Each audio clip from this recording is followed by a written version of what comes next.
the in-person votes, the ones that happen on election day, are counted first. And then the ones that have come in earlier than that, the ones that were voted early or absentee, those are counted later, which develops this pattern because we know that people who vote early tend to skew Democratic. People who vote same on election day tend to skew Republican. So you get what we sometimes call like the blue shift or the red mirage, where like as people start tabulating the votes and the media start reporting on election night what's happening, it tends to look like Republicans are doing a little bit better than they will overall. But then as more votes come in later, you start to see things shift back in the Democratic direction. And importantly, you'll start to hear Donald Trump scream like, those are all fake votes that are coming in later. And obviously we should stop counting at midnight on election night, which makes no sense. But these are things that he'll form as the basis of lawsuits.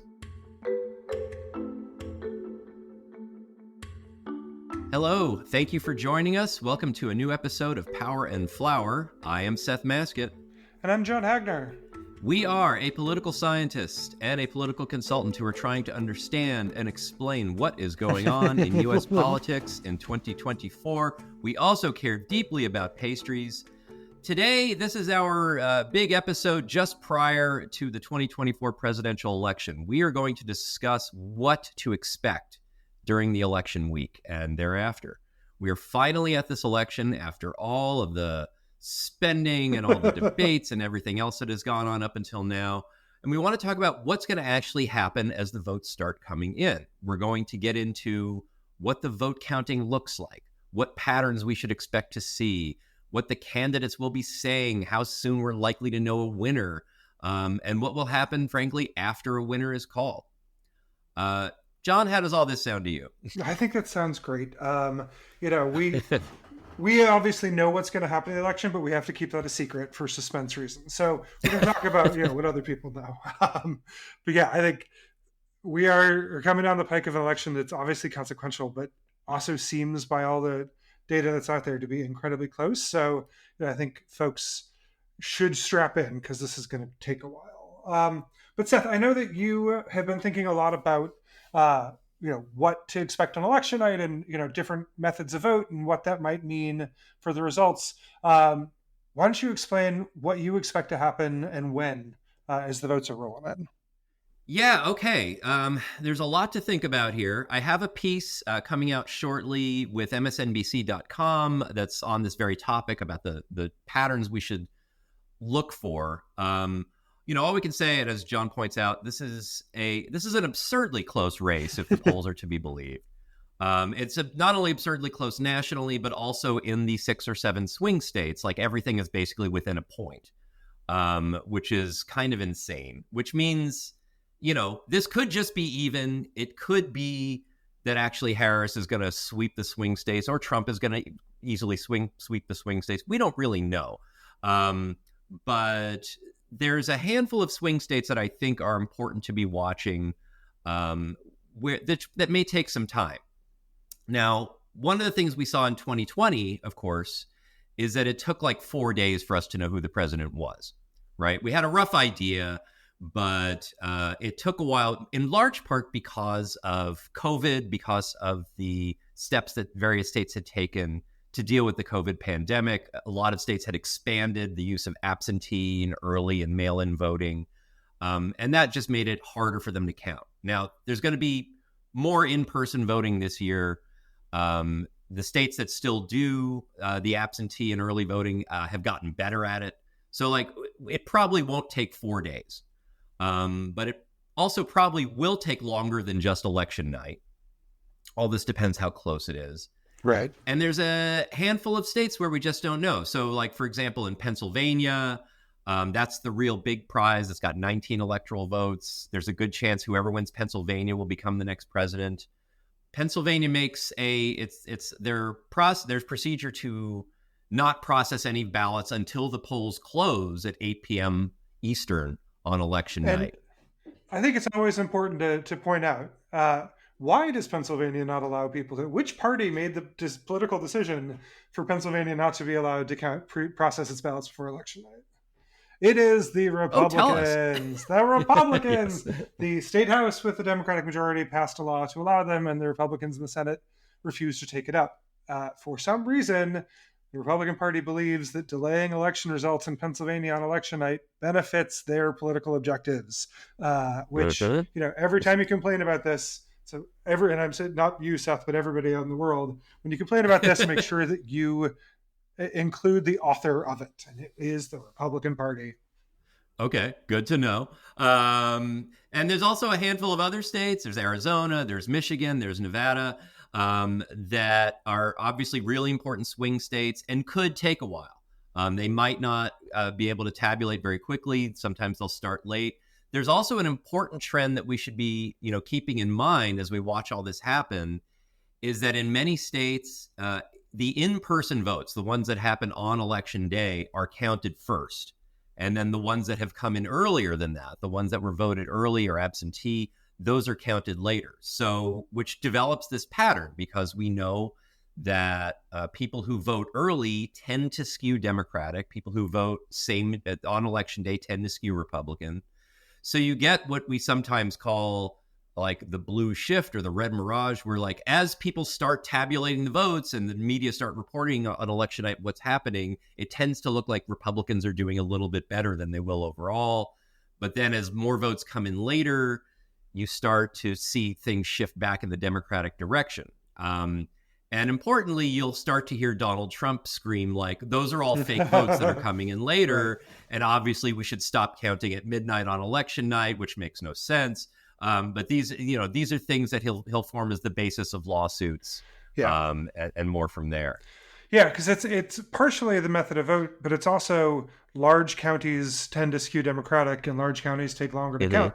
That a lot of states allocate their funding for boards of elections very disproportionately. So, a county with 10,000 Republicans will get less funding than a county with 1 million Democrats, but not a proportional fraction of it.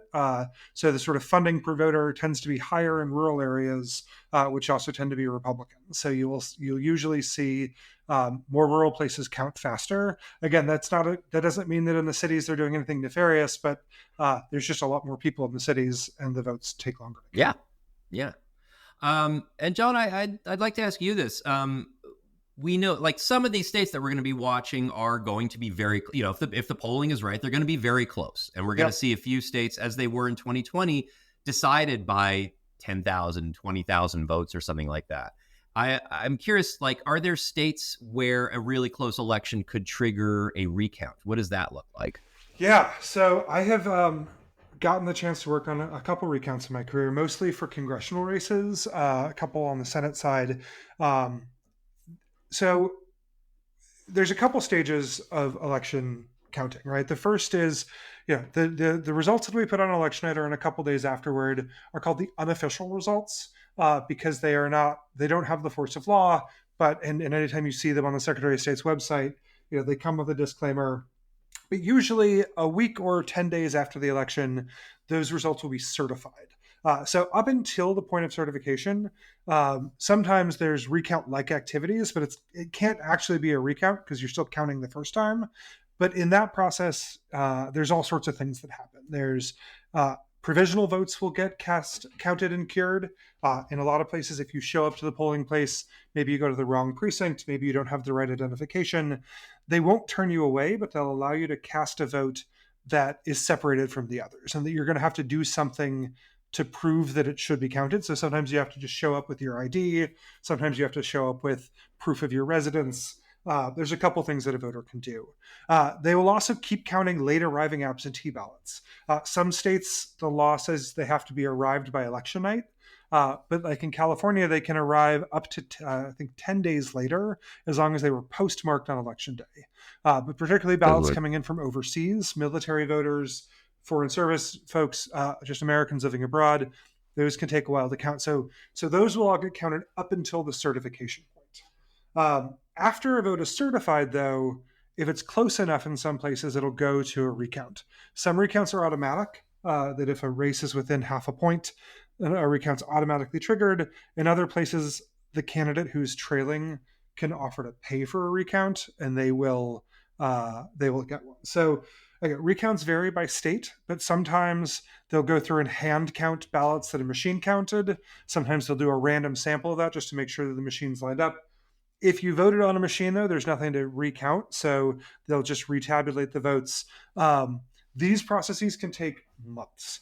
I think the longest recount on record was in my beloved Minnesota, the recount between Al Franken and Norm Coleman that dragged on well into January, Yeah. before Al Franken finally won. Um, these things can take a really, really long time.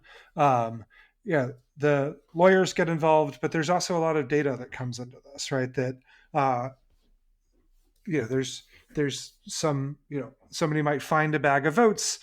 Somebody, you may have to go through and fight voter by voter on whether different provisional votes should have been counted. It's very rare that recounts move large numbers of votes. Like, voting is safe and secure. The software that people use is good. That it's rare that there's an easy, obvious error.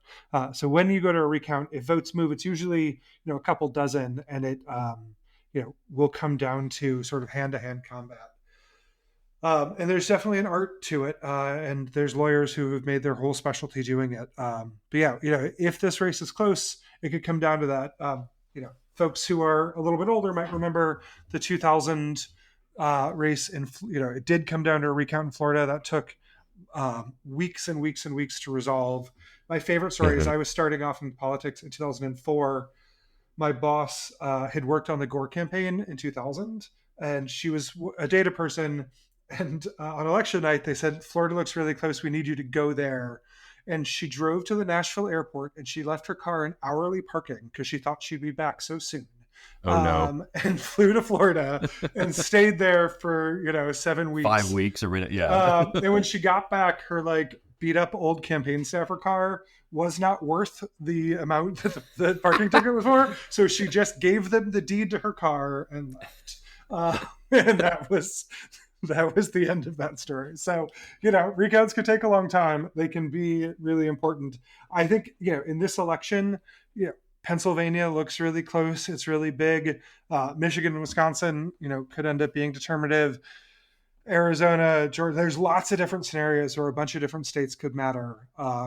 So we will see. I will say, the longest counting state I think that we're going to be watching carefully will be Arizona, which votes almost entirely by mail. And one county makes up 2/3 of the state. So, that isn't necessarily going to be a recount, but the initial count may take a really long time.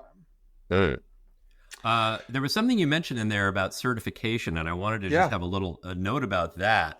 There's a recent episode of the New York Times podcast, The Daily, that really gets into election certification and talked that this may be the big story of the next several months.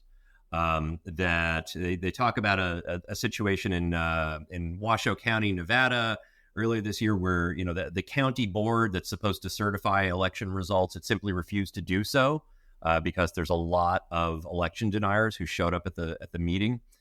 And this is an area where if Harris is doing well and wins a bunch of states, this could be an area where a number of Trump supporters are trying to slow down the process and cast doubt on her presidency by raising all sorts of fabricated stories about voter fraud and delaying state certification and delaying electors being picked.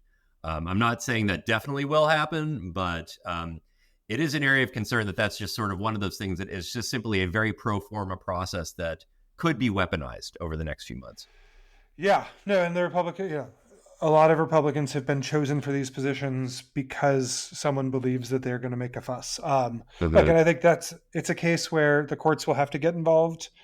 We are already seen in Georgia, state judges have said this is not optional; you have to do it. But yeah, I think definitely could slow things down.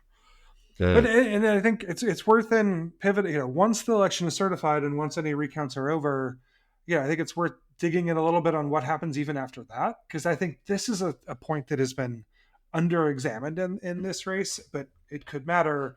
Once the electoral college is allocated, those are real human beings who have to show up and cast their votes. Mm-hmm. And if the electoral college count is really close, like let's imagine a world where Harris wins Michigan, Wisconsin, and Pennsylvania, and then Nebraska's second congressional district, and loses the other swing states, that electoral tally would be 270 to 268.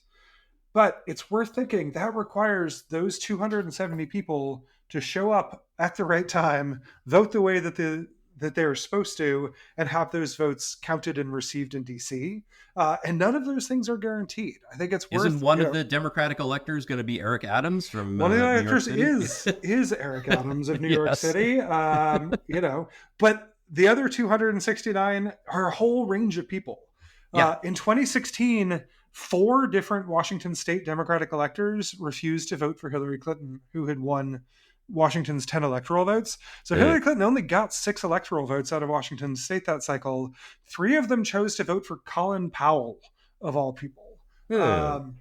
Bernie Sanders got a couple electoral votes in 2016 from electors in Hawaii. In 2004, John Edwards got an electoral vote from Minnesota, and John Kerry got the vice presidential electoral vote. It was supposed to be the other way around, but it's not what happened. It has never mattered that the electors are in many places free to vote their intention, but it very much could this time. If it's that close. Think some states have passed laws. Washington state, much to their credit, after 4 of their 10 electors went rogue in 2016, Washington state passed a law that says they can't do that anymore. But a lot of states haven't, right? Oregon doesn't have a law like that. Pennsylvania doesn't have a law like that. Hawaii doesn't have a law like that. If you really want to freak yourself out, you should go to the Wikipedia page for rogue electors, and you can cost yourself some night's sleep. One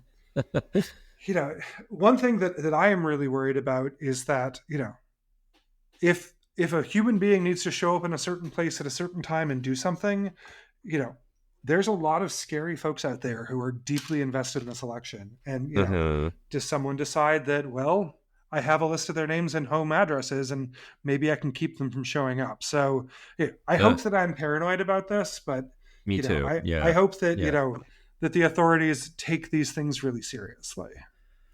Can I ask, on election night, what sort of patterns are you looking for? Like, what would tell you, as the early results are coming in, what would tell you that Trump is going to have a better night than expected, or that Harris is going to have a better night than expected? Yeah, it's a much easier topic to talk about. Thank you for moving us. I think the states that are going to report their counts the earliest are Indiana and Kentucky, because their polls close at an absurdly early time. And then Georgia, North Carolina, and Florida have historically counted pretty fast. So I think, if Harris is winning in Georgia, that's a really good sign for the rest of the night, right? Like, I think most of the polling has shown that Georgia is a step or two to the right of Michigan, Pennsylvania, and Wisconsin. So if Harris is looking good in those states, I think that's a really good sign. The first county to report in 2020 with large numbers was Miami-Dade, and Trump did much better than expected Miami-Dade, and I think it was a sign that the election was closer than the polling suggested it would be. But it's worth remembering that there is nowhere in America that is similar to Miami-Dade County, which is one of the reasons it's such a fun place. But it is demographically completely unique. So if Trump does worse in Miami-Dade County this year than previously, that's probably a good sign for Harris. But I don't know that it means a lot, right? Because there's just nowhere else that is a lot of Cuban American, Haitian American voters in the same way. So there's not as many places early that I think we could say, oh, Trump is in trouble. Like, Trump's doing well, because if he wins Georgia, North Carolina, and Florida, Harris still has paths to the presidency open. But you can start looking county by county in Indiana and Kentucky.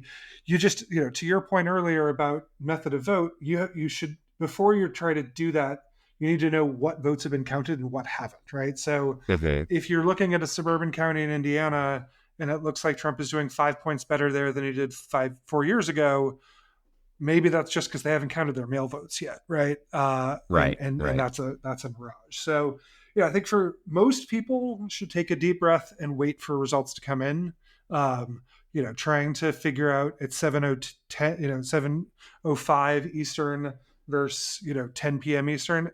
It's hard to do it very well to get ahead of the game. Not that it's going to stop folks from trying, but what I'm going to be looking at is Georgia returns as they come in, because I think if the polls have been understating Harris, I think that's the place that we'll see it first. We'll see it there first. Okay. Yeah. Yeah, that would make sense. And yeah, I agree with you. I mean, I was with groups of people watching election results come in like midterms in 2018. I was online with people in 2020 and same as 22, where it did look a little more Republican when the night began. And I know a lot of Democrats who began with this, well, I guess the Republicans are getting away with this again. Yeah. And it did not end up being a big Republican night. It's quite the opposite. And it calls for some patience. Yeah. And I think understanding where the votes are going to still come from. That's true on the presidential. It's even more true on the congressional. And I know in 2018, a lot of the sort of narrative was set of, red wave has come ashore. That was completely inaccurate, because California, there's 5 or 6 really important congressional races in California. We are not going to know what happened there for days. And what's going to happen, even on the presidential level, only 50% of the vote's going to be counted in California. So you're going to start to see some national popular vote numbers that are just deeply misleading, because it's going to take a long time for these votes to get counted in a lot of these places. So yeah, I think everybody needs get your salt shakers ready, because all the stuff you're seeing will have to have a huge grain of salt that comes with it. Yeah. Question: do you, when this is going on, when there's an election night, are you watching it on the news? What's your, how do you learn about this? I told my fiance that he should make other plans for election night, because I'm just going to be locked in my office. I watch a bunch of different things. I have, I'll have the TV going. There's incredible resources from the Down Ballot, which used to be Daily Kos Elections. They've got some great resources. I know county election pages to look at. There are some people who do really smart modeling of election results. They do it usually behind paywalls. So, I'll try to beg, borrow, and steal some logins for that. But yeah, I'll probably have 2 different laptops side by side, each with an external monitor and the TV in the corner, tracking stuff. People talk about election night parties, and I don't understand how you could be with other people on election night, because then you might miss a county in the middle of nowhere reporting some votes. So yeah, I'm going to be a crazy person, but I do not recommend anybody else be a crazy person. Okay. Yeah, I am actually hosting one of those election watch parties on the University of Denver campus. Watching with students, with some fellow faculty. I'll be online at the same time and just checking various state and local election results across the country. I also, and I'm trying to decide who I like best. I usually have CNN on. That doesn't mean I say they're the best. Right. I'm definitely not endorsing them. There's a familiarity with them. Sometimes I'm hate watching them. But like Jonathan King working his magic interactive map, I think is really gifted at that. It's like it's an honor to watch him work. But I do recognize Steve Kornacki has similar mapping skills over on MSNBC. He's got a very different, more animated style. It depends which. I don't know who is better at it, but they're both really good to watch. I've been a Steve Kornacki man. Okay. Yeah. My dad was an avid MSNBC watcher. He was obsessed with it. Recorded everything, watched it twice. And when he found out that Steve Kornacki was gay, he decided that Steve and I should get married. And it was the sweetest. Adorable. Yeah, it was like the first time he'd ever taken interest in my romantic life. And I was like, well, Dad, I don't think that's going to happen, but I do appreciate where you're coming from. Thank you. Wow. Okay. So I will watch Steve. My dad passed away in 2018, so I will watch Steve Kornacki in his honor, because he was actually tuned into. Yeah, I think election night is going to take a while. I think most of us are going to go to sleep before we have a real great sense of what's happening. And again, like that is normal and expected, and not a sign that something has gone wrong. But I also think we should expect like Donald Trump's going to go claim victory at some point. He did in 2020, and I think people were pretty good about ignoring him in 2020. And I hope that we're even better about it this time. Yeah, there's a very good chance he will declare victory that night on Tuesday night. Yeah. And it is, unless, news services and elected officials agree, it is meaningless. It is a meaningless statement. He's doing it to rally his troops and to be able to claim fraud if something else happens. Yeah. There's no Yeah. part of the process that we laid out of what has to happen requires a candidate concede. And, Right. he Right. didn't concede that he lost the Iowa caucus in 2016. Right. He is not going to concede that he lost this, and we should not worry about it. Exactly. Okay. Anything else we should cover for election night, or should we move into a little baking let's discussion? Talk about the good stuff. Let's get to Okay. let's get to carbs. Yeah, I had a question for you. Tell me about breads. Like, have you been, this is a good bread making time of year, and I'm just curious if you've been baking anything interesting lately. This is the bread season. I have decided that this is going to be weird bread fall. I'm going to do lots of like double fermented things and interesting. I've been really obsessed with porridge breads for the last couple weeks. Tell us about porridge bread. Yeah, so I will take.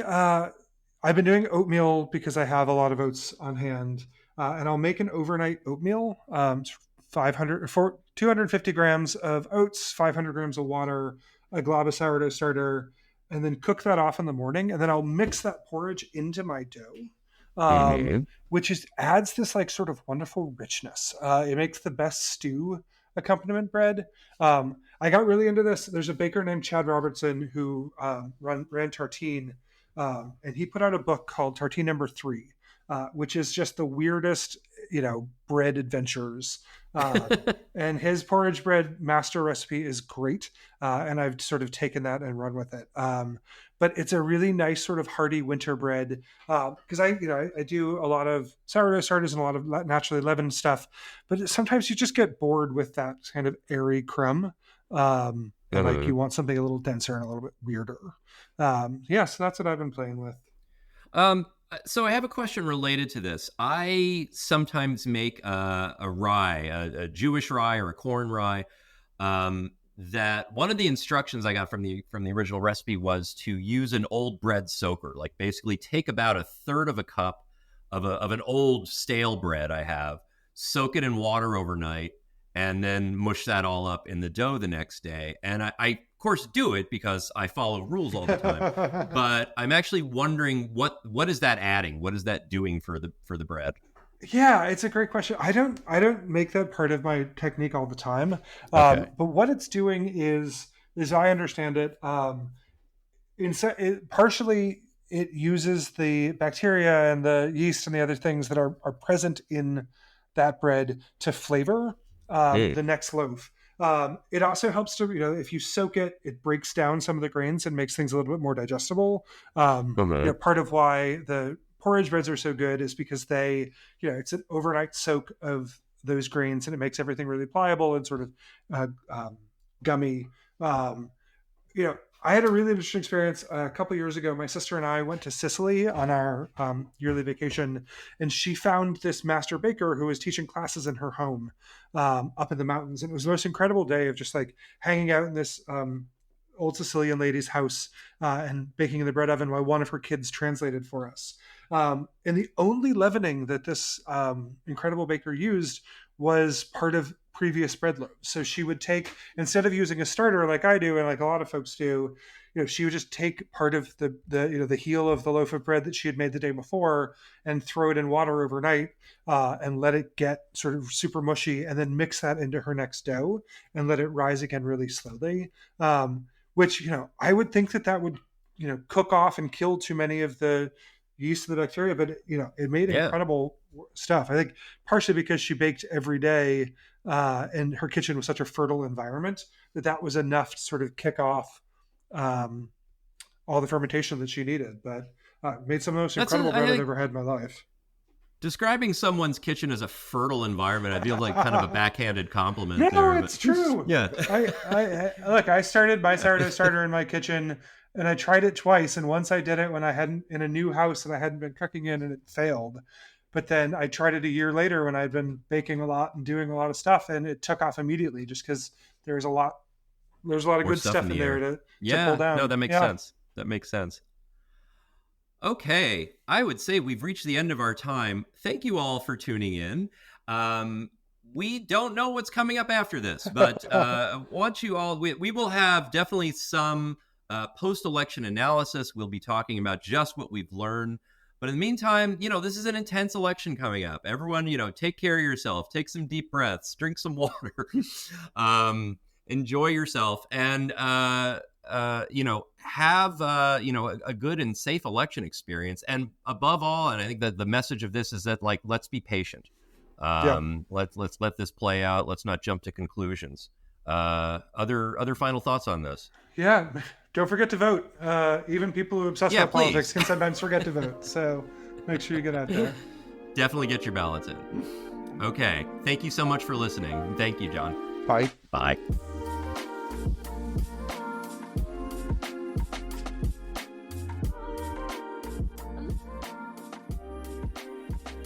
Thank you very much for listening to Power and Flower. This episode was produced by Eli Maskett. We will be recording throughout this election season up until the November election.